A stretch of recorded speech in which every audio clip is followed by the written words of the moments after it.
Hola, buenas. Bueno, uno de los temas importantes para la Argentina tiene que ver con el tema de la siembra directa, que tiene en parte que ver con la conservación del suelo y la economía del país, ¿no? Está muy relacionado, obviamente. Y para tratar este tema, hoy invitamos a Agustín Torriglia, que está ya recibiéndose de ingeniero en agronomía. Él es miembro de APRESID, de la Asociación de Productores de Siembra Directa, y también participó hace tan solo un par de días en el Foro Global de Alimentos y Agricultura representando al país. Así que, ¿quién más para explicarnos siembra directa? ¿Quién mejor que Agustín Torriglia? ¿Cómo estás, Agustín? ¿Qué tal, Facundo? Un gusto poder conversar con vos. Bueno, te voy a decir que somos los dos cordobeses. Yo he perdido la tonada hace años porque estoy en Cosquín, pero bueno, somos dos cordobeses acá, un economista tratando de entender del otro cordobés que en el tema de agronomía es un gran experto. Bueno, contanos, ¿qué es esto de la siembra directa? ¿De qué trata? Bueno, ahí más o menos para comenzar, no sé si ahí ya tenés disponible la presentación. Bueno, más o menos para simplificar más o menos lo que voy a estar hablando, por un lado va a ser lo que es la siembra directa y cómo ha evolucionado en nuestro país, como así también la impronta de predecir, de promover la agricultura siempre viva, siempre verde. Bueno, voy a hablar un poco de lo que tenga que ver con la bioeconomía, el potencial, los senderos de desarrollo que hay, el empleo agroindustrial y monitor de exportaciones, que son dos estudios, informes realizados por FADA, que de hecho, bueno, también participo en la Fundación Agropecuaria para el Desarrollo Argentino. Y bueno, y por último, dejé la participación en el Foro Global de Alimentación y Agricultura. Ahí sí podés pasar la diapo. Bueno, para comenzar, bueno, preside, como bien mencionaba, la Asociación de Argentina de Productores en Siembra Directa, que es una ONG creada en el año 1989, que nuclea tanto productores, técnicos, académicos, agropecuarios de todo el país, y que tiene como su misión impulsar los sistemas de producción sustentables para generación de alimentos, fibras y energías, ya sea a través de la innovación, la ciencia y la gestión en red. Luego tenemos los programas más específicos de APRESID en su organización, que tiene que ver con la agricultura certificada, prospectiva, la red de manejo de plagas, regionales y sistema de chacras. Ahí se puede pasar en la diapositiva.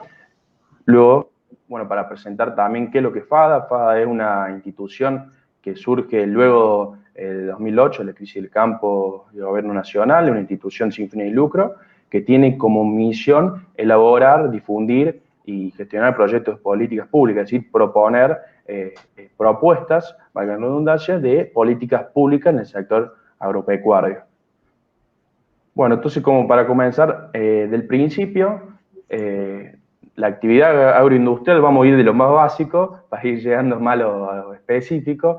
Bueno, la actividad agroindustrial es la actividad humana, digamos, que desde hace más de 10.000 años se ocupa ni más ni menos de proveer alimentos, fibra y energía, y esto lo hacemos, gestionamos, digamos, esta fotosíntesis para poder lograr los alimentos y fibras y energía para el mundo. La agricultura es la forma, digamos, de administrar y gestionar esta fotosíntesis. Espera, te hago una consulta antes de que sigas, te voy a interrumpir un poquito. En tema de suelos, ¿Argentina es privilegiada a nivel mundial o todos tienen el mismo suelo que tenemos nosotros para la agricultura? La Argentina es privilegiada no solamente en cuestiones de suelo, sino en cuestiones edafoclimáticas por su diversidad, digamos, es de unos países a niveles mundiales, a nivel mundial, con mayor proporción y mayor probabilidad de gestionar una gran diversidad de cultivos, ya sea para generar alimentos o energías, así que en ese sentido es privilegiada no solamente por su gran plataforma fotosintética, que es una de las más relevantes a nivel mundial. Pensemos además que no solamente además podemos proveer todas estas cuestiones que fuimos mencionando, sino que somos uno de los principales en la geopolítica mundial de proveer e incidir, digamos, y abastecer al mundo. Así que en ese sentido somos bastante privilegiados, ¿no? Bueno, eso es uno de los temas importantes, ¿no? Ser consciente de esta bendición de suelo que tenemos, que no todos los países la tienen. Totalmente. Bueno, ahí como desafío, bueno, en la filmina más adelante, puse la góndola, digamos, de alimentos en el supermercado como el proceso final de la combinación de todo el proceso a lo largo de la cadena, ¿no?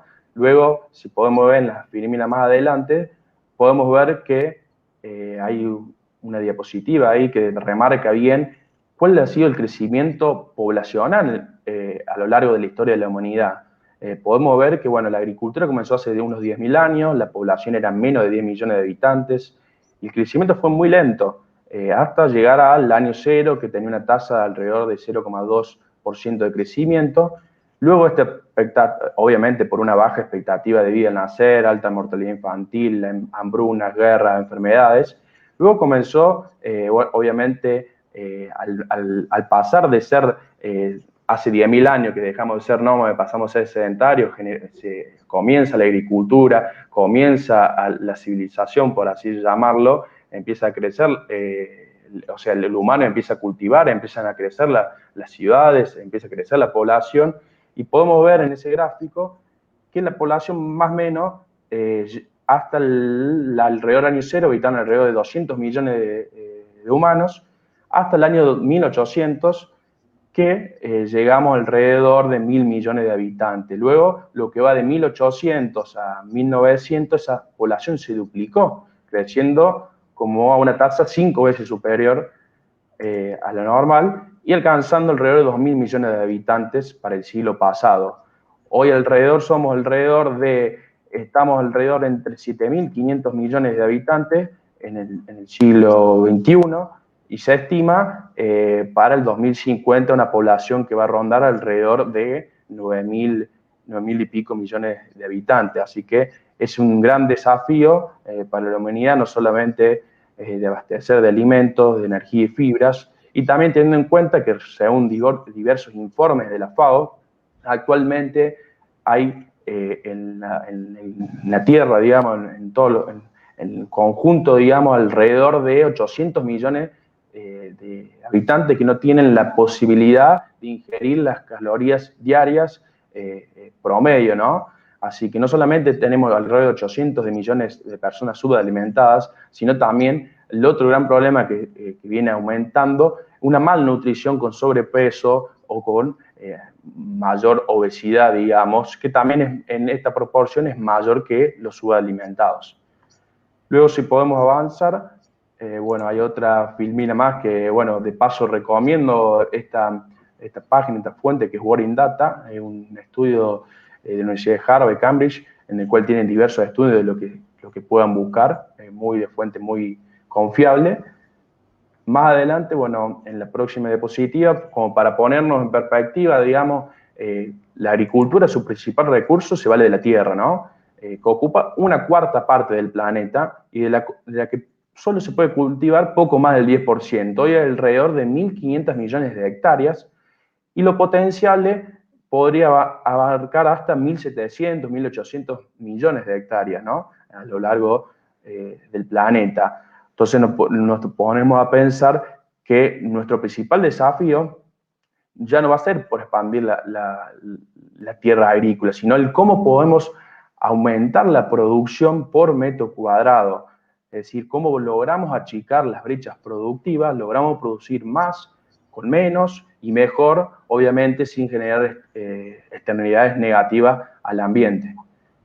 Luego, en la próxima diapositiva, podemos ver cómo se representa que alrededor en el año 1960, para alimentar a 2 personas bastaba con 1 hectárea. Hoy en día, para alimentar a 5 personas, vamos a necesitar de 1 hectárea, digamos. O sea, cada vez la probabilidad, la cantidad de recursos que necesitan, de alimentos que se necesita generar por hectáreas, demanda para abastecer a una población cada vez más creciente. Entonces, en la próxima diapositiva, yendo de lo básico, ¿de qué recursos disponemos en nuestro país? En materia de superficie cultivable, es el segundo país con superficie potencialmente cultivable por habitante. ¿Y el tercer país?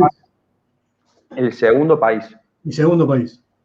Por eso remarco esto, porque es la mirada potencial en la geopolítica mundial va a ser muy relevante para nuestro país.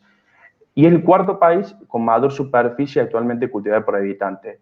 En materia de recursos de agua, es el cuarto país con mayor disponibilidad de agua dulce por habitante. Y en cuanto a los rendimientos, la productividad, nuestro país ocupa el segundo lugar. ¿El primero que sería Estados Unidos? Exacto.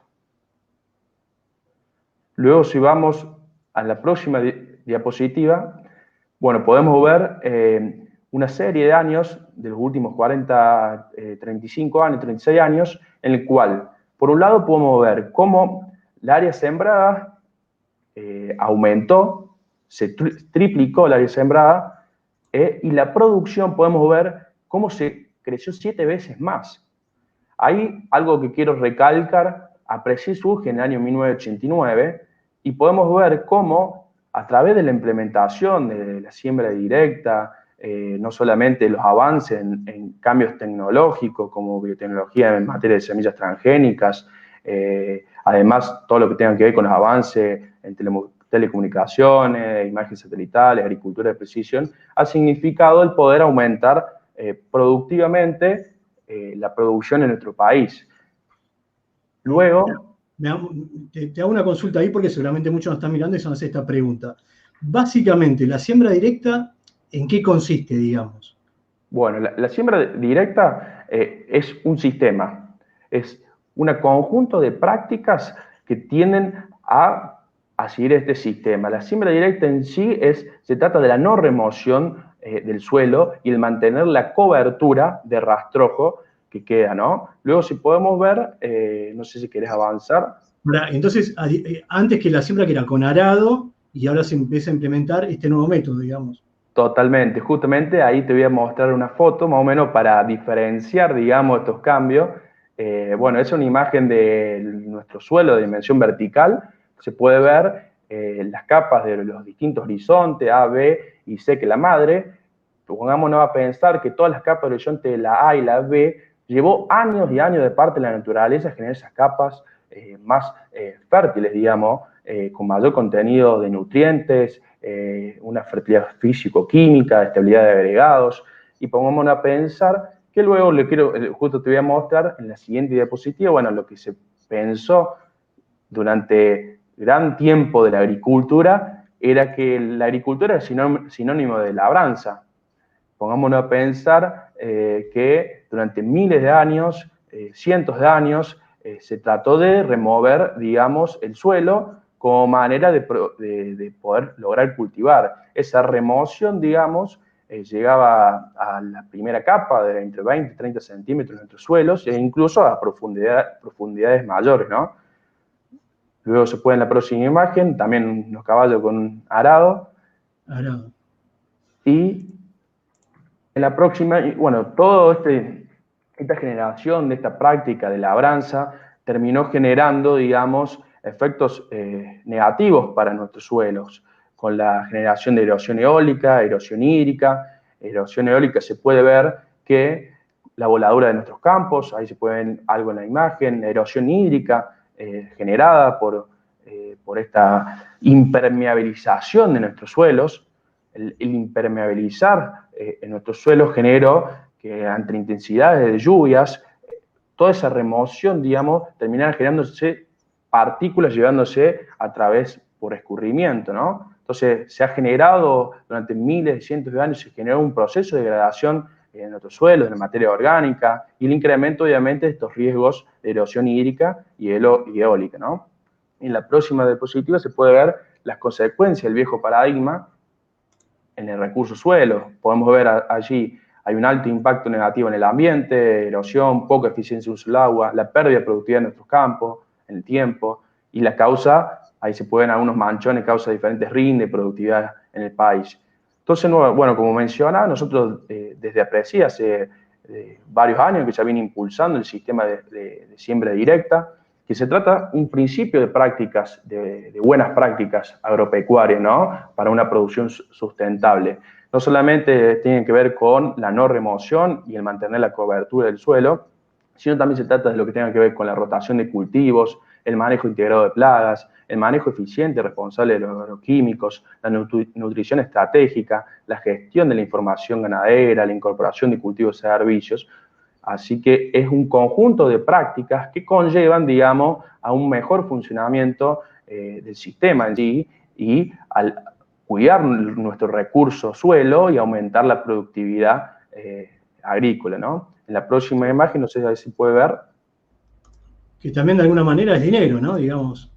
Totalmente. No solamente estamos cuidando nuestro recurso suelo para las próximas generaciones, sino que el cuidar ese recurso suelo genera mayor estabilidad en nuestros rendimientos y obviamente, la cuestión monetaria y económica, porque es cuidar ni más ni menos de donde se sustenta nuestra producción, que es el suelo. Bueno, luego en la próxima imagen se puede ver un ciclo de producción básico, la siembra, el trigo, la cosecha, se mantiene el suelo con rastrojo y la siembra de maíz, que es una cuestión como para diagramar un ciclo de producción básico. En la próxima... ¿Qué es el rastrojo? Para lo que no sabemos, ¿qué es el rastrojo? Bueno, el rastrojo es el residuo que queda de la cosecha. Por ejemplo, se cosecha maíz y queda el tallo, las hojas, digamos, quedan en el suelo. Eso se le llama el rastrojo, que queda la cobertura, digamos, de nuestros suelos. Entonces, en siembra directa, el rastrojo, digamos, lo dejamos en el campo, no lo levantamos. Exactamente. Queda como cobertura para, obviamente, disipar los problemas de erosión eólica y para mayor actividad biológica, que bueno, ya voy a ir mencionando algunas cuestiones clave. Bueno, como decía ahí, ¿qué es lo que es la siembra directa? Se trata de un sistema productivo en el cual no se hace labor, no se laborea el suelo y la presencia de cobertura permanente, ya sea a través de cultivos o de rastrojos. Así que eso más o menos para sintetizar la idea de la siembra directa. Acá podemos ver, bueno, que de toda la planta lo que se extrae son los granos, ellos se llevan parte de los nutrientes, luz y agua recibida durante su crecimiento. Lo que queda en el ambiente, como decía, es el rastrojo. El rastrojo se comporta como una capa protectora del suelo, que lo resguarda, como mencionaba, de la erosión de la lluvia, del viento y de la radiación solar directa. Como así también lo que generamos una menor evaporación del agua por el suelo, para que quede... Sí, tengo una consulta, ¿viste? Cuando vemos que los campos se queman, digamos, ¿tiene que ver algo con esto o no necesariamente? Bueno, eso sí ha habido problema en realidad en cuestiones en zonas de, más que todo de pastizales naturales y demás, pero no ha sido específicamente por esta problemática de rastrojo. Obviamente estamos hablando cuando los campos se queman en zonas en donde han tenido problemas, cuestiones ambientales, donde de sequía, que es, pues pongámonos a pensar que todo lo que queda también en época de sequía es también un combustible también para que se generen esos incendios. Está bien. ¿Y el manejo del rastrojo tendría que ver con eso o no?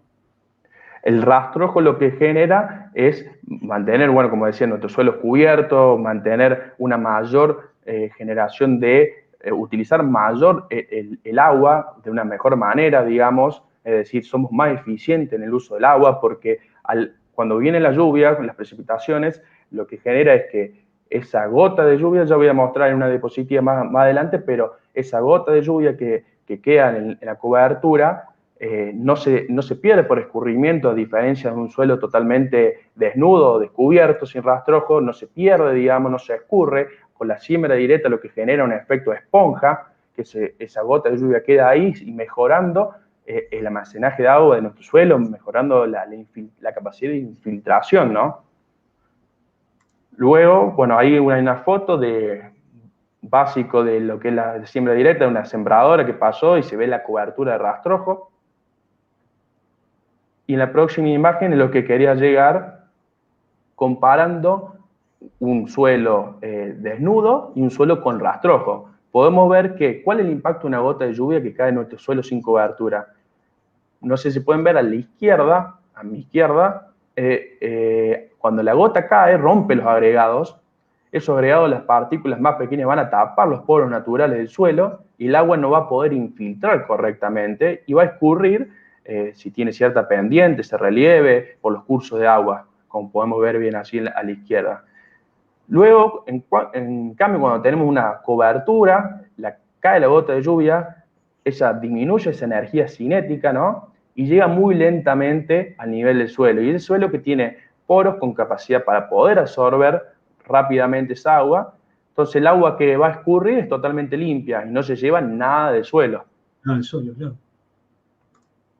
Ahí en la próxima imagen se puede ver el sellado de los suelos, digamos, la impermeabilización que mencionaba anteriormente, un suelo carente de vida, de menor actividad microbiana, con tierra al descubierto, con una porosidad natural totalmente destruida, bueno, como mencionaba, la superficie sellada, hay una menor entrada de agua, tanto de agua como de aire, y obviamente dependiente cada vez más de labores para lograr una cama de siembra o esa capa esponjosa que mencionaba. Así que se ve bastante negativo, digamos, luego en la producción de nuestro suelo. En la próxima diapositiva, bueno, pensando más en qué es posible, digamos, cómo cuidar nuestro recurso suelo, por menor erosión, estos suelos pueden contribuir a reducir el calentamiento global, porque pongámonos a pensar que hay dos maneras de reducir los gases de efecto invernadero en la agricultura. Por ejemplo, una es disminuyendo el laboreo, que eso nos repercute en menor combustible fósil utilizado, y por otro lado, ayudando a mitigar el cambio climático con más cultivos y más raíces generados, ¿no? No solamente, bueno, que podemos reducir la erosión de nuestros suelos, sino podemos disminuir la evaporación del agua, ser más eficiente en el uso del agua, podemos aumentar nuestra producción y obviamente podemos reducir el uso de combustibles. En la próxima diapositiva, bueno, como mencionaba, esta ausencia de laboreo va a representar un ahorro del 40% de combustible. Si comparamos con 1 litro de combustible, si comparamos lo que es la labranza convencional y la siembra directa, se puede ver que con 1 litro de combustible se produce 50 kilos de grano. Con siembra directa, 123 kilos de grano. Es decir, somos más eficientes por litro producido. En la próxima, bueno, como mencionaba, la presencia de cobertura reduce en un 70% la evaporación respecto a la labranza convencional. Eso demuestra una vez más, en esa imagen, se puede ver, comparar, si clicas, se va a poder comparar el gráfico. Ahí se puede ver un barbecho con cobertura y un barbecho tradicional totalmente desnudo.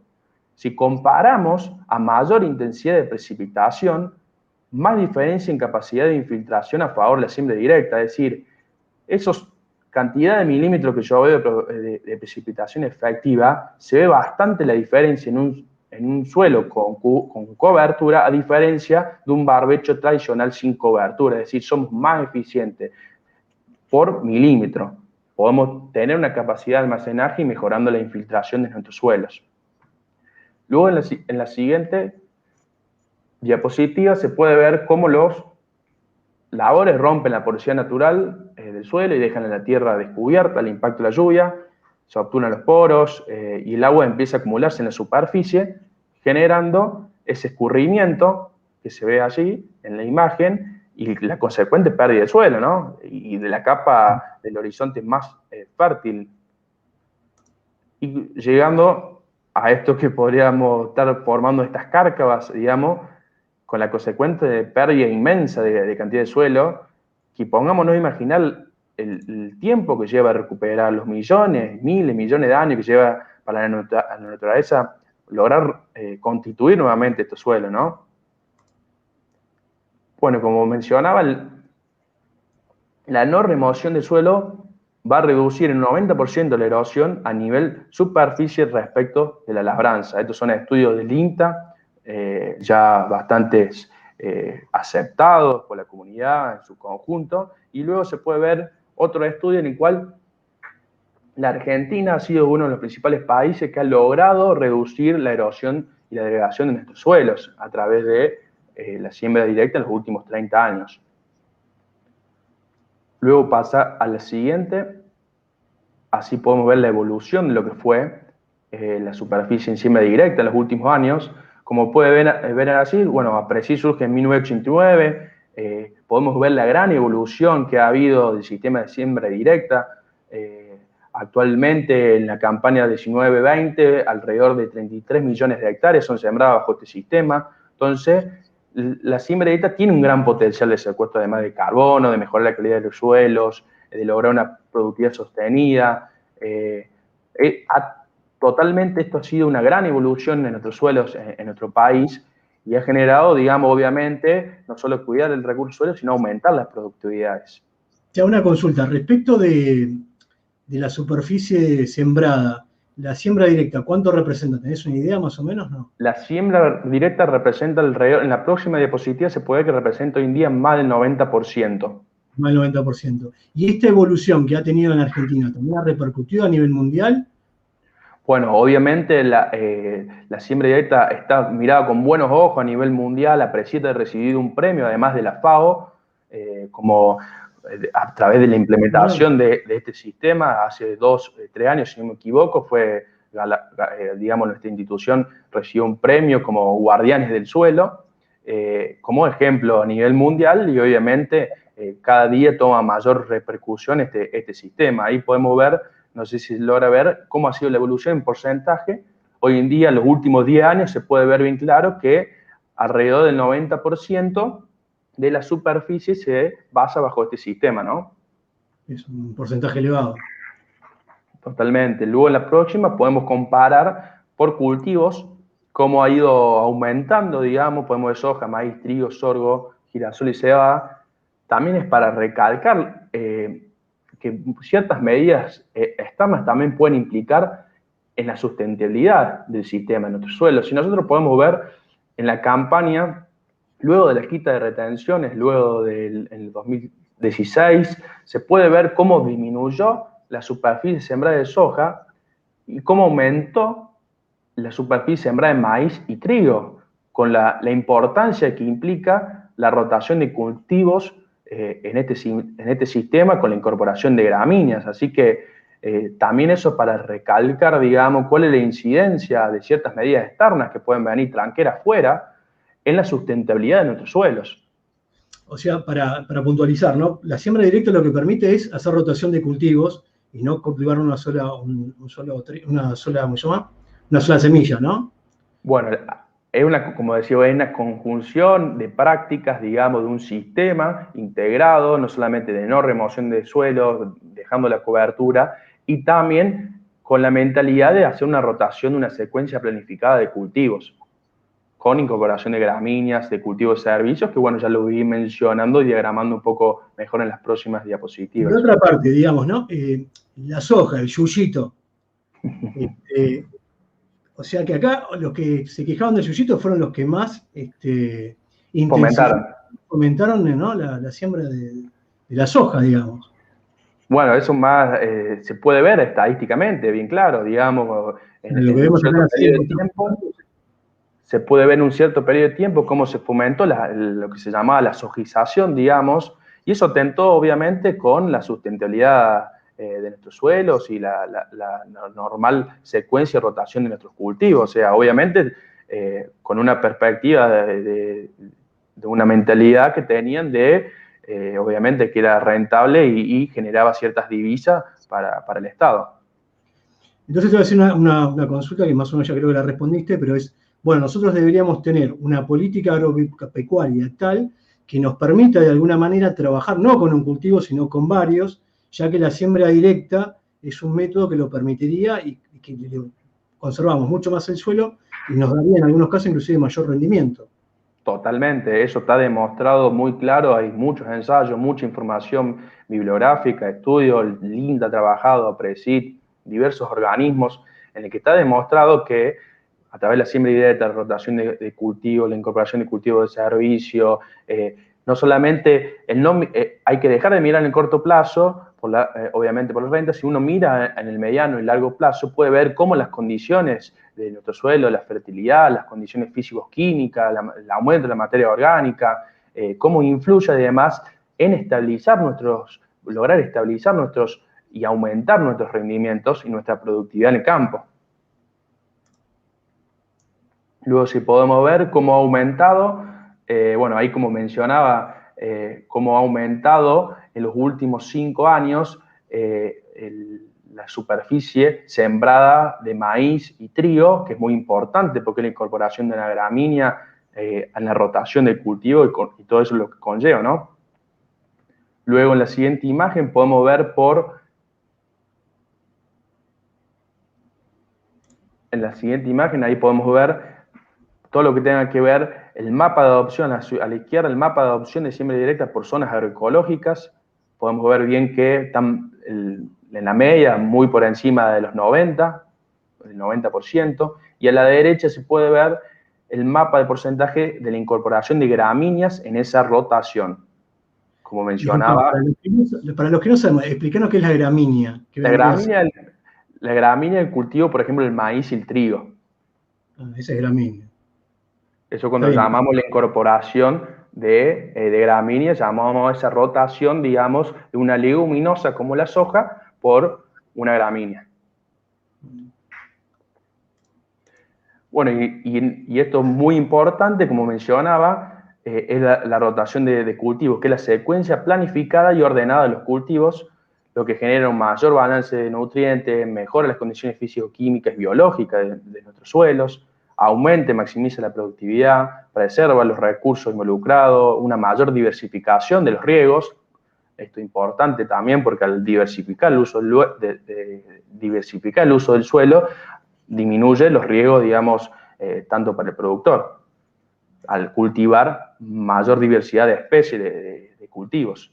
Obviamente, además, menos barbecho y más cultivos, es mayor consumo de agua, pero agua transpirada por los cultivos y no agua evaporada perdida por nuestros suelos al estar descubierto, ¿no?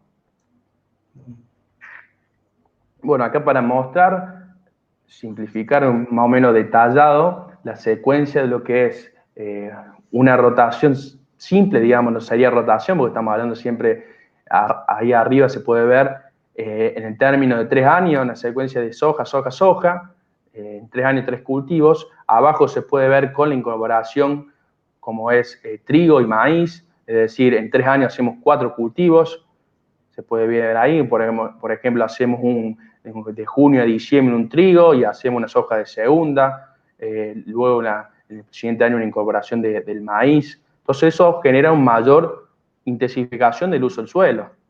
En la siguiente imagen podemos... Sí, tengo. ¿Por qué? Porque eso estaría generando mayor proteína, alimentos para el suelo, de alguna manera. Y desde el punto de vista también de los, digamos, del manejo del campo, yo me imagino que esto es menor riesgo, digamos, de negocio, ¿no? O sea, no estoy tan atado al precio de la soja, sino que ya ahora estoy como más diversificado en la producción también. Totalmente. Lograr esa diversificación genera disminuir, obviamente, los riesgos generados por la planificación en esta secuencia de cultivos y lograr esa diversificación, ¿no? Luego, en la próxima imagen se puede ver, para también comparar una secuencia de 3 cultivos de soja, el incorporar, por ejemplo, cultivos invernales para pastoreo de ganadería, digamos, se puede ver que podemos ver una secuencia en el término de 3 años con 6 cultivos, una soja, un verdeo de invierno, en el cual puedes pastorear la ganadería, la vaca.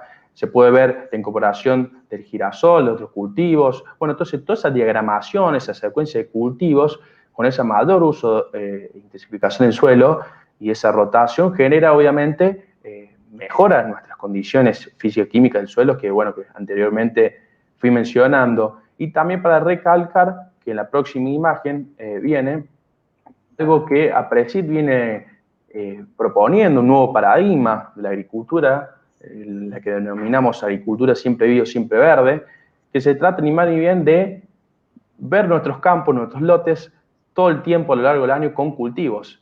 Es decir, el mantener siempre verde nuestros campos va a generar que haya plantas vivas todo el año, eso genera mayor posibilidad de gerenciar la fotosíntesis, mayor captura de carbono, porque pongámonos a imaginar que todos los gases de efecto invernadero que hemos generado la actividad humana en los últimos 100 años han generado que nuestra atmósfera tenga ciertos gases de efecto invernadero, el dióxido de carbono, óxido de nitroso. Entonces, a través de la captura de este carbono por el proceso de fotosíntesis, lo que logramos además es mitigar este cambio climático, es decir, porque tomamos el dióxido de carbono, generamos la fotosíntesis y fijamos el carbono a través de las raíces en nuestros suelos. Eso es muy importante porque es una medida también de lograr afrontar el cambio climático y mitigar el mismo, ¿no? Además, como ahí se ve bien claro, no solamente que la incorporación de estos cultivos de servicios, además permiten reducir el uso de fertilizantes nitrogenados y reducir el número de aplicaciones de herbicida, porque la potencialidad que tienen, por ejemplo, un cultivo de una leguminosa como la vicia, que es un cultivo que se denomina de servicio, tiene la posibilidad, este ejemplo claro, de fijar el nitrógeno atmosférico y fijarlo en sus raíces. Ese nitrógeno queda en nódulos en las raíces, en la cual ese nitrógeno va a quedar totalmente disponible para el cultivo que le sigue, como por ejemplo el maíz, y de esa manera logramos disminuir la fertilización nitrogenada sintética. Entonces estamos dándole de comer a nuestro suelo y hasta dándoles de comer el cultivo siguiente a través de un planteamiento de siempre bio, siempre verde de cultivos. Y además, otra de las virtudes que tienen, se dice de cultivo de servicio porque tienen varios servicios que pueden prestar, obviamente mejorando la estabilidad del suelo, de los agregados, de reduciendo los fertilizantes nitrogenados, como así también el control de malezas. Pensemos que además tienen la capacidad de reducir el número de aplicaciones de herbicida y eso conlleva un menor coeficiente de impacto ambiental. Es decir, si nosotros mantenemos siempre bio, siempre verde en nuestros suelos, lo que logramos es ganarle la ventana de emergencia de las malezas, teniendo en cuenta que obviamente las malezas tienen una germinación escalonada, pero al mantener con cobertura nuestros suelos, lo que termina generando es ese solapamiento, ese sombreado de manera de erradicar o contrarrestar, erradicar no es la palabra, pero contrarrestar o disminuir esa emergencia de maleza. Hay estudios, ensayos muy claros de distintos productores de APRESI que logrando una biomasa por encima de los 4.000 kilos, ha generado controles de malezas por encima del 75%. Es decir, estamos hablando que además, con un cultivo de servicio, estamos logrando disminuir las aplicaciones de herbicida y disminuir los costos también de producción en la ecuación. Y eso es muy importante. Que son todos en dólares, ¿no? Bueno, obviamente todos los insumos están en dólares. Por ahí cuando se comenta de esto es así. Pero Entonces, eso es muy importante para recalcar porque no solamente que reducimos esto, sino que en el mediano largo plazo, además se puede ver, si uno compara, por ejemplo, un lote con una secuencia simple de soja, sin incorporación de cultivos de servicio, y lo compara con un campo, un lote, en el cual hace rotación de cultivo, incorporación de gramínea, incorporación de cultivos de servicio, se puede ver que en el mediano largo plazo, luego de 5 o 6 años, el rendimiento acumulado es mucho mayor en estos campos diversificados con respecto a un campo en el cual se ha seguido una simple lógica de soja, soja, soja. Bueno, claramente, por lo que vos contás, tiene un impacto en todo lo que es los agroquímicos, o sea, tiende a disminuirlos. Ahora, digamos, quienes están utilizando siembra directa, ¿hay distinta intensidad, digamos, en cuanto a mejorar la práctica? ¿O cómo ves eso, digamos? ¿Es gradual? ¿Hay un porcentaje que, por ejemplo, hace lo que vos decías recién, que hace varios cultivos y ganadería? ¿O solamente rotan 2 cultivos? ¿Cómo es ese porcentaje? ¿Tenés alguna idea? Bueno, ahí en la próxima diapositiva podemos ver cómo viene aumentando esa incorporación de cultivos de servicios y pongámonos a ver que como para poner estimativa una serie, en el año 2014-2015 podemos ver que los valores en la media estaban por debajo del 10% de la incorporación de cultivos de cobertura o de servicios y cómo ha avanzado, por ejemplo, para el año 2018-2019, en lo que es el sur de Córdoba, tenemos alrededor de un 25%, con respecto a 4 o 5 años atrás, que estaba alrededor de 13%. Entonces, cada día toma mayor relevancia, cada día se está generando más extensión hacia los productores para que puedan adoptar estas prácticas, ¿no? Que ya es totalmente sustentable. Luego, lo lógico tiene un objetivo, digamos, que debería tener la Argentina a largo plazo. Obviamente que todas estas cuestiones que estamos mencionando, hay productores que la van adoptando, obviamente se necesita más extensión también para hacerles llegar estas prácticas que pueden adoptar, y el pensar, el cambiar esa mentalidad, más pensando en el mediano y largo plazo, que por ahí por la coyuntura política de los últimos años ha terminado relegando a cortar, mirando más en el término de secuencia de un año. Pero bueno, obviamente si tuviéramos previsibilidad, un marco de reglas de juego claras, creo que todas estas adopciones, estas prácticas, se estarían masificando. Claro, el ejemplo, por ejemplo, que el gobierno te cambie la retención del maíz de un día para el otro, me imagino que tiene un impacto importante en estas decisiones, ¿no? Totalmente, obviamente que también se vio que por ahí la falta de previsibilidad, por ejemplo, ¿qué ocurrió? El gobierno terminó, todos los productores estaban terminando de sembrar el maíz y los últimos días del 2020 amagó con esa restricción, digamos, externa al maíz y bueno, todas estas cuestiones de este ida y vuelta, estas coyunturas, obviamente que terminan tirando por debajo, digamos, las cuestiones importantes en la sustentabilidad del sistema. Entonces, el productor necesita, como mencionaba, todas estas características, esta previsibilidad, este marco de reglas de juego claras, porque indudablemente estas condiciones externas terminan desembocando, digamos, en la sustentabilidad misma del sistema. Luego, en la próxima imagen, en la diapositiva, se puede ver para la campaña de 19-20, cómo además siguió aumentando esta incorporación de cultivos de cobertura de servicios. Y bueno, cambiando ya creo que de tema, entramos a lo que es la bioeconomía. Pasamos de hablar de lo que es la siembra directa, el cultivo de servicio, y bueno, creo que hablando ya específicamente de lo que es la bioeconomía y el gran desafío que tiene nuestro país, la podemos, bueno, definir como que comprende el conjunto de los sectores de la economía que utilizan los recursos biológicos renovables para producción de bienes y servicios, pero con un dato muy importante que es a través de la convergencia de distintas tecnologías que tienen que ver desde el Internet de las Cosas, la inteligencia artificial, la Big Data, todo esto confluye, digamos, en la generación, digamos, de bienes y servicios a través de una base biológica, donde la base es la biomasa en sí. Entonces, lo que se trata de la bioeconomía es de una construcción de una sociedad menos dependiente de los recursos fósiles y que hace un uso más inteligente del potencial de los recursos biológicos a través de la ciencia, de la tecnología,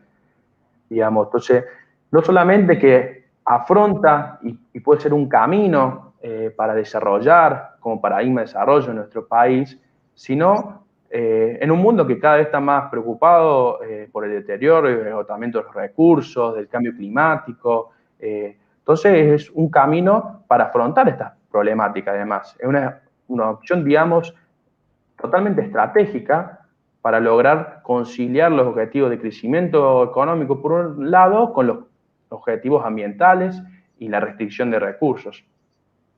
Así podemos ver en este modelo técnico, podemos ver bien claro que los fundamentos de esta bioeconomía están en un conjunto de conocimiento y tecnología, digamos, que permite un mejor aprovechamiento de la fotosíntesis. Es decir, cómo podemos pasar de un modelo basado en el aprovechamiento de la fotosíntesis de hace 400 millones de años hacia un modelo que aproveche la fotosíntesis y los procesos biológicos en tiempo real, es decir, a través de la fotosíntesis que ocurre en tiempo real, porque pongámonos a pensar que todas las reservas fósiles, los combustibles fósiles llevaron miles y millones de años para lograr generarse, ¿no?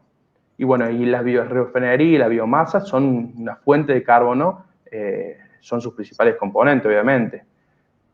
Acá podemos visitar a Eduardo Trigo, bueno, es una persona, digamos, que viene muy involucrada, trabaja asesora en el ICA, y ven en la potencialidad, ¿no?, que tiene la bioeconomía en nuestro país. O sea, ofrece una oportunidad de reindustrialización a partir de lo que nuestro país va a hacer. Es decir, cómo podemos salir de los commodities, que venimos hace 120 años, en la misma lógica, pasar a ese valor agregado y obviamente una mayor superar esa grieta o dicotomía de agricultura e industria y el pensar en ese salto cualitativo, porque lo importante de la bioeconomía también es que como la base es la biomasa, el uso, tenemos que tener claro que la biomasa viaja mal, es decir, los costos logísticos que se generan de aportar esa biomasa repercute obviamente, entonces la importancia radica en cómo podemos generar valor agregado en origen en cada comunidad, en cada región. Pongámonos a pensar, como mencionaba anteriormente, la gran plataforma fotosintética que tiene nuestro país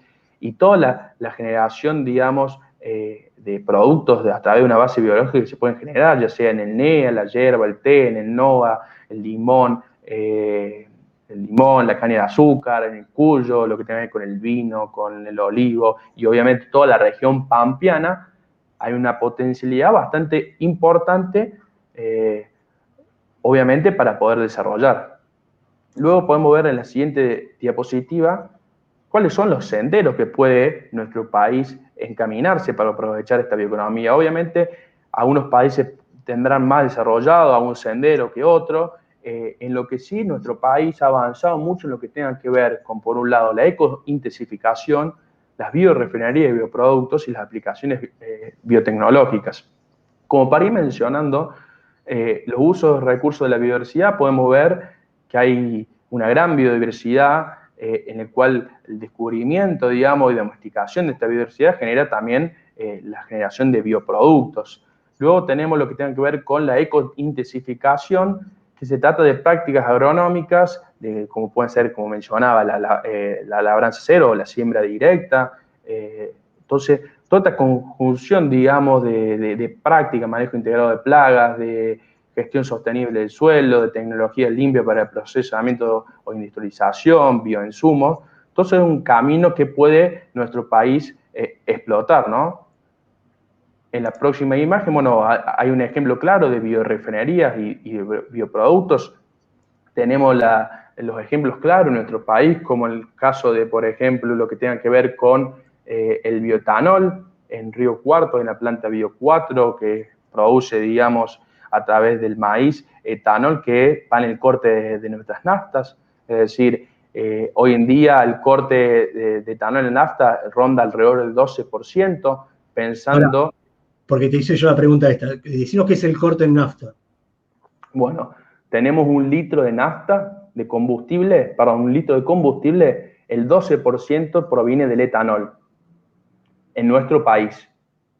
En países como Brasil, el corte del nafta, si no me equivoco, está rondando el 25, 27,5%. Es decir, pensemos allí la gran potencialidad que tenemos de descarbonizar nuestra economía e ir hacia las energías renovables a través de la biomasa o la generación de etanol. Entonces, hay un gran desafío en nuestro país para poder masificar y crecer en este sentido.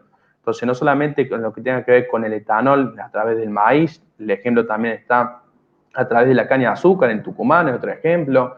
Luego tenemos también lo que es acá en Río Cuarto tenemos lo que es bioeléctrica a través de biogás, a través de todo lo que es residuos, que pueden ser residuos pecuarios, ya sea de un criadero de cerdo, de un tambo, y generar energía, obviamente, eléctrica, que eso va luego inyectada en la red. Entonces hay un desafío bastante interesante, ¿no? Bueno, allí podemos ver los distintos tipos de biorefinerías que pueden surgir a través de la biomasa, ya sea a través de materiales lignocelulósicos, a través de material cereal, a través de semillas oleaginosas, también acá para rescatar lo que es el biodiesel en Santa Fe, que aglutina alrededor del 80% de biodiesel, la biorefinería verde, o sea, hay una gran oportunidad, un gran abanico para lograr explotar esto. Obviamente, hoy en día se ha prorrogado la ley de biocombustibles en estos últimos meses. Todavía no se ha logrado aumentar esta proporción en el corte de la nafta. Obviamente está en juego ahí, hay por un lado el lobby petrolero que no quiere perder el mercado, pero bueno, obviamente también hay que tener la mentalidad de hacia dónde va el mundo y cómo podemos afrontar los desafíos globales, de cómo por un lado logramos disminuir los gases de efecto invernadero, cómo logramos adaptarnos y mitigar el cambio climático, y una opción clara es esta, cómo logramos diversificar esta matriz energética en nuestro país, ya sea a través de la solar, eólica, la biomasa, a través de generación de biocombustible. Entonces, obviamente que es una oportunidad bastante grande. Luego, en cuanto a los alcances y prácticas, las aplicaciones biotecnológicas, tenemos, como para citar un ejemplo claro en nuestro país, que es la empresa Bioceres, que surge además también de algunos productores de nuestro país. El ejemplo claro, por ejemplo, Bioceres ha desarrollado el gen HB4 para trigo y soja, el cual tiene tolerancia a salinidad, a sequía y a salinidad. Esto es decir, pensando además en un aumento de las temperaturas globales, también cómo puede adaptarse estos cultivos en otras zonas en las cuales anteriormente no eran proclives, digamos, y cómo también genera esa tolerancia además a la sequía y a la salinidad. Eso es un ejemplo claro del desarrollo en materia de biotecnología en nuestro país a través de esta empresa.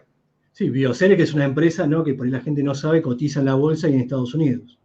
Totalmente. Bueno, más o menos Bioceres surgió alrededor de, si no me equivoco, hace 20 años.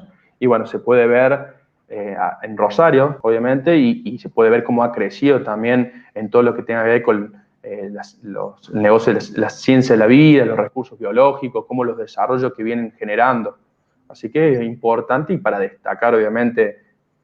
Y bueno, esta pirámide que llegamos es más que todo para lograr, digamos, mentalizar en nuestra cabeza el cómo tenemos, hacia dónde tenemos que ir, digamos. O sea, tenemos la base que la biomasa, que la tenemos en todo nuestro país, es totalmente una de las plataformas fotosintéticas más relevantes a nivel mundial. Entonces, ¿cómo podemos salir de una generación de commodities, es decir, de la materia prima que generamos, y cómo podemos ir hacia productos de mayor especialización?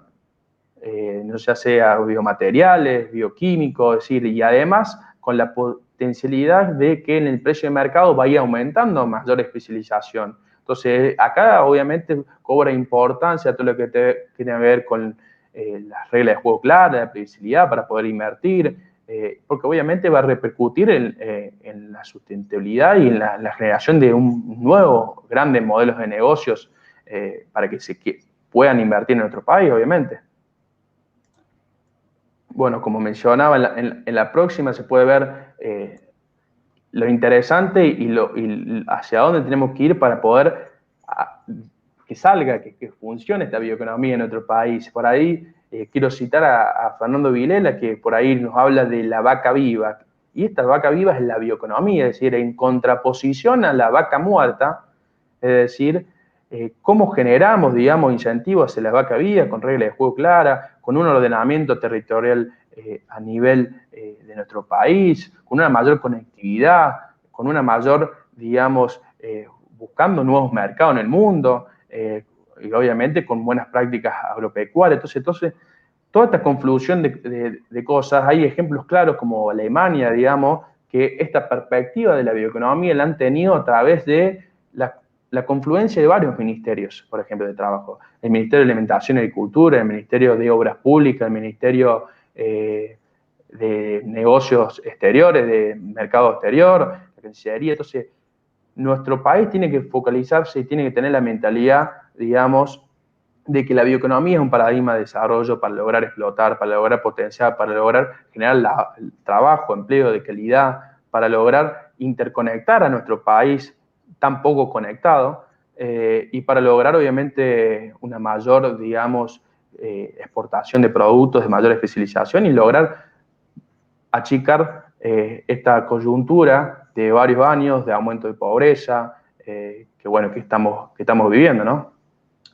Creo que, mira, lo que decís vos es esencial, ¿no? Si tenemos que preocuparnos hoy, ¿qué tendría que hacer la Argentina? Es tratar de generar valor y generar puestos de trabajo. Y creo que ahí está toda la fuente, sobre todo en la cuestión energética, digamos, que es coyuntural del mundo, que está necesitando energía. Y Argentina, como bien vos decís, tiene todos los factores para poder hacerlo, digamos. La cuestión posiblemente es ponerlo en marcha y ver cómo financiamos eso, o cuáles son las reglas de juego claras que establezca el gobierno para que se puedan establecer inversiones, ¿no? Un poco creo que pasa por ahí. Totalmente, no solamente, bueno, mencionada energía, sino pongámonos a pensar que la Argentina además forma parte de entre 8 y 10 países que van a ser los principales exportadores de alimentos de acá a 30 años, digamos. Pongámonos a pensar que 7 de cada 10 países van a ser importadores de alimentos en lo que viene. La Argentina juega en la liga de los principales jugadores, digamos, para abastecer de alimentos, de energía y fibra al mundo. Obviamente tenemos nuestras coyunturas internas de aumento de pobreza, de falta de hambre, pero además en esa confluencia tenemos que pensar en que exportando vamos a generar laburo. Bueno, próximamente ya vamos a mencionar un poco de lo que es la exportación y el empleo en materias agroindustriales, pero esa mentalidad, digamos, tiene que estar en clara, obviamente, para la generación de políticas públicas agroindustriales, ¿no? Bueno, luego podemos ver lo que son los retos para la agricultura a nivel global. Como mencionamos anteriormente, hay un gran crecimiento poblacional que va a demandar más alimentos, fibra, energía. Debemos reducir la dependencia de combustibles fósiles por el consecuente cambio climático generado, es decir, cómo vamos a lograr diversificar nuestra matriz energética, proteger la salud y el ambiente, disminuyendo nuestra huella ambiental y obviamente afrontar, adaptar y mitigar el cambio climático. Y también como reto hay ciertos movimientos anti-ciencia en el mundo que están más guiados por ciertos dogmas, cierta emoción y no tanto por los avances científicos y la razón. Así que también es un desafío, obviamente, que en algunos lugares del mundo están problemas con esto. Bueno, llegamos entonces a lo que es, vamos a hablar de dos estudios de informes de FADA que realizó. Por un lado, lo que es empleo en cadenas agroindustriales, que fue realizado por David Miazo y Natalia Ariño, y el monitor de exportaciones, también realizado por David Miazo y Nicole Pisani Claro. Che, interesante la página, vos me pasaste la página, la estuve chusmeando, la verdad que muy, muy buena la de FADA. Bueno, yo puse, acá voy a simplificar dos estudios, digamos, con unas gráficas, con algunos números, pero la verdad que FADA viene ya hace, como mencionaba, se creó en 2009, pero ya viene hace varios años creando y generando propuestas, informes de políticas públicas más en el sector agropecuario, no solamente de generación de empleo, obviamente hay un montón de estudios de monitor, hace poco salió además todas las implicancias del sector del etanol, la implicancia en generación de laburo, cómo reduce la huella de carbono. Así que ahí recomiendo para el que quiera entrar a la página porque están disponibles todos los informes.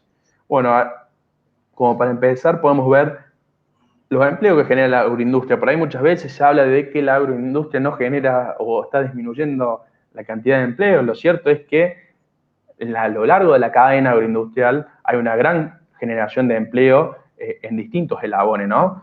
Cuando hablamos de agro, como decía, solo se nos imaginamos que estamos hablando del productor cosechando, criando animales, pero como decía, abarca muchísimo más esta agroindustria. Por ejemplo, ahí el ejemplo claro es de si cocinamos una pizza de mozzarella, vamos a ver que cada ingrediente generó una rueda de generación de empleo, una rueda de empleo. Por ejemplo, para lo que es el queso, los tameros, los transportistas de leche, los de industria láctea, los distribuidores y empleados del súper donde uno lo compra.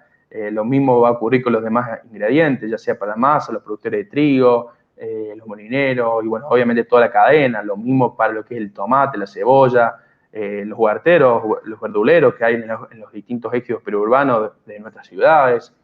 Obviamente también las aceiteras, la generación de aceitunas, obviamente, y además se le suma todos los servicios profesionales de agrónomos, contadores, veterinarios, administrativos, todo lo que tenga que ver con el personal que está en la maquinaria, en la tecnología, la venta de insumos, los bancos, el mantenimiento y limpieza. Entonces, si miramos a lo largo de la cadena agroindustrial, podemos ver que hay una gran cantidad de empleos generados de manera directa o indirecta.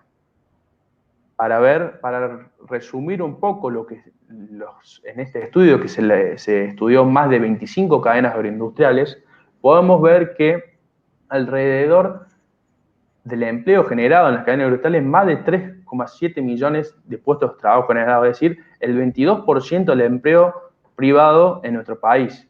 Podemos ver que el 12% es generado por las frutas, verduras, hortalizas y legumbres, un 11,4% por lo bovino, un 10,6% por la soja, un 10,4% por el trigo, un 6,6% por el maíz, un 5% por los lácteos y la industria azucarera un 4,7%. Entonces, ahí se puede ver más o menos simplificado, de manera simplificada, la generación de empleo en las distintas cadenas agroindustriales. En la próxima imagen se puede ver además por rubros, podemos ver por rubros, el rubro agrícola genera alrededor del 31,8% de empleo. Esto incluye todo lo que tiene que ver con las cadenas de cereales, oleaginosa, forrajera. El otro, si no me equivoco, sí, otro 32% las regionales, que pueden ser el azúcar, las frutas, el vino. Un 24% las cadenas animales, ya sea vacuno, porcino, aviar, láctea, ovino.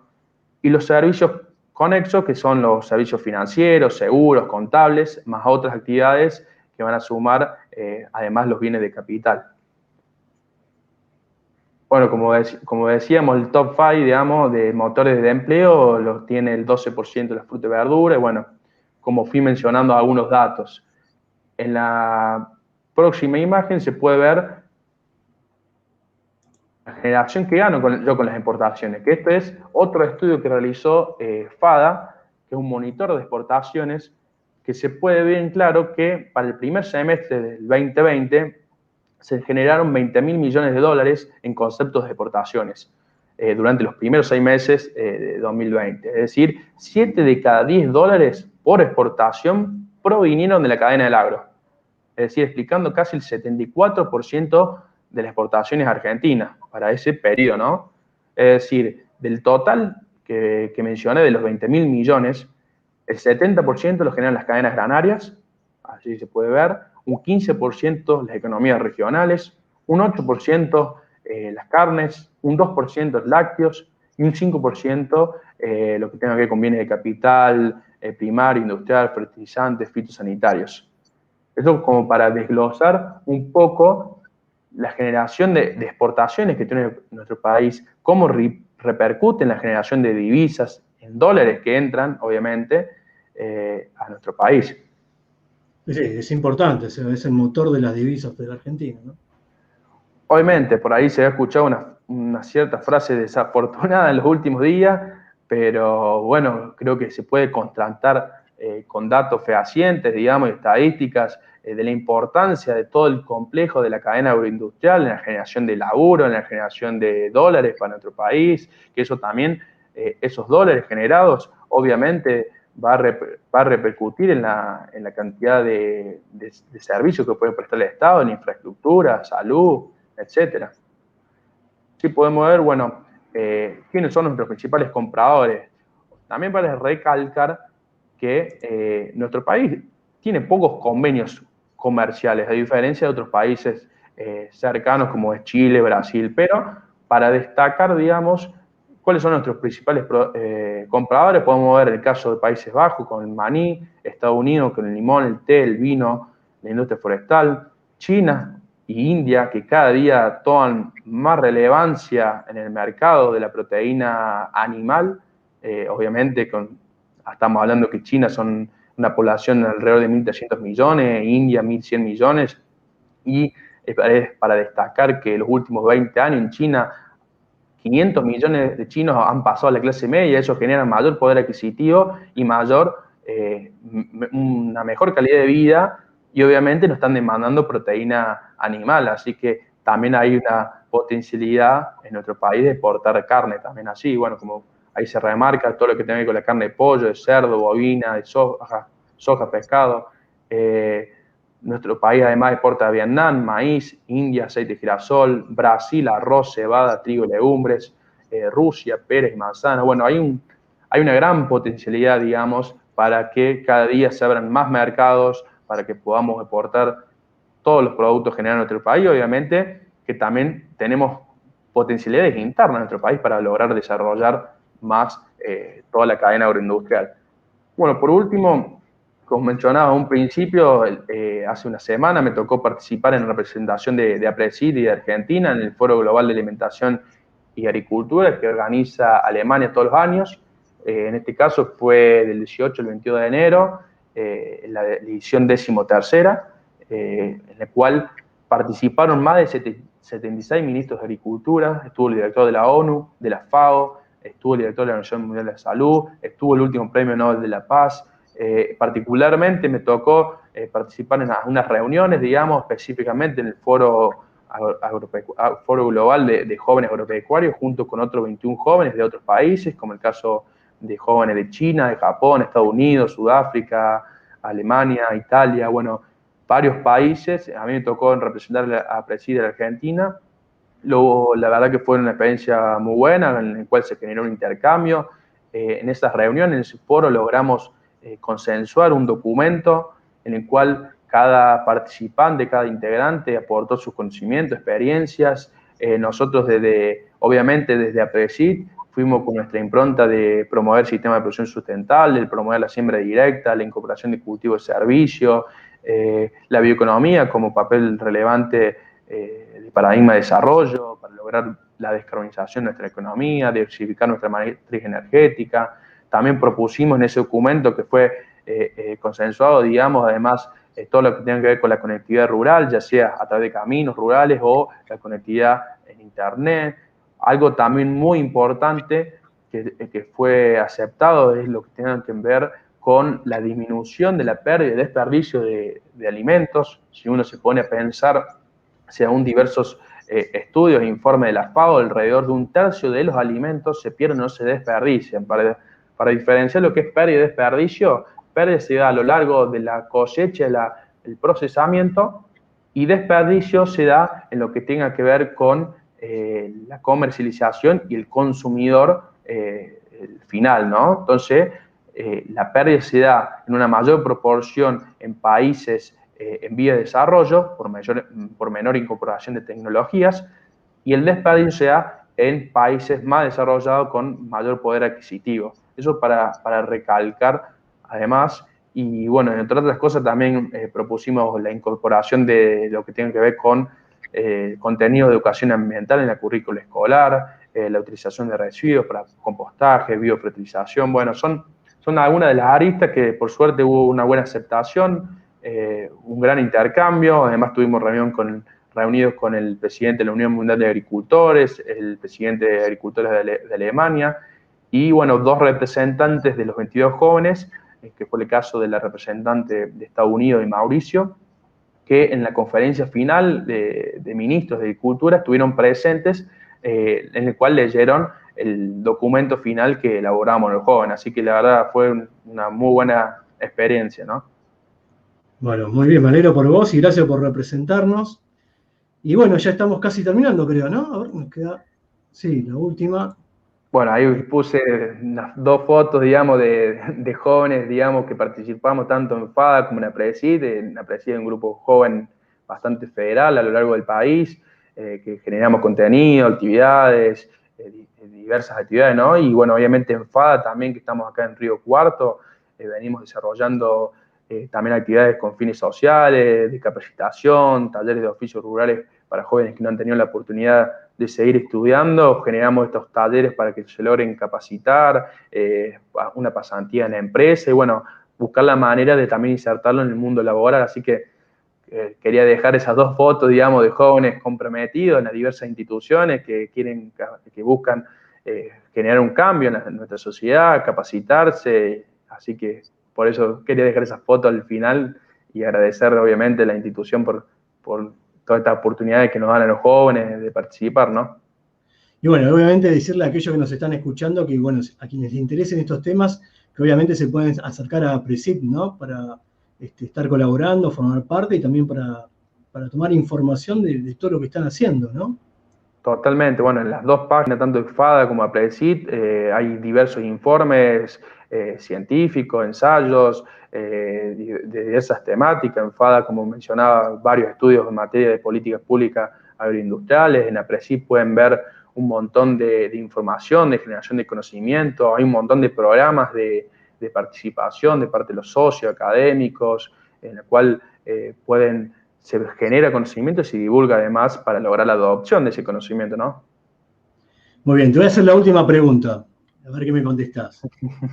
Agustín, si nos sobran un par de pesos, ¿qué hacemos? ¿Invertimos en un proyecto de siembra directa o compramos dólares? Obviamente que tenemos que invertir mirando al mediano y largo plazo, obviamente. Así que sería obviamente fomentar la implementación de todas estas prácticas y la producción, que no solamente que genera reditúa monetariamente, económicamente a uno, sino está aportando al país, al desarrollo del país. Tal cual, ¿no? Bueno, tenemos que pensar más en eso, en el mediano y largo plazo, y ponernos todos de acuerdo para que el país pueda seguir adelante. Bueno, Totalmente. Agustín, muchas gracias a vos por esta exposición que fue fantástica. La verdad es que nos dejado muy en claro qué es la siembra directa, todos los impactos que tiene, todos los beneficios que tiene para el país, ya sea en materia medioambiental, en materia de ingresos, en materia de empleo, también lo que hace a cada productor en lo individual. Así que ya muchas gracias y te comprometemos para las distintas cuestiones que tienen que ver con la agricultura y obviamente con el medio ambiente para que también nos te estés dando una mano porque sos un pibe joven y que la tenés bastante clara en todos estos temas, ¿no? No, muchísimas gracias a vos por esta oportunidad para poder hacer llegar este mensaje, lo que uno viene trabajando y lo que las instituciones en las que uno participa también vienen trabajando y bueno, obviamente a disposición siempre. Perdón si me he hecho muy largo, creo que tenía varias cosas para comentarles. Traté de ser lo más rápido y lo más sintético. Espero que haya algunos contenidos hayan logrado destacar y que, bueno, que le haya sido muy gratificante poder haber escuchado, ¿no? Así que gracias a vos por esta oportunidad. No, gracias a vos y quedó todo súper claro, así que te agradezco. Muchas gracias.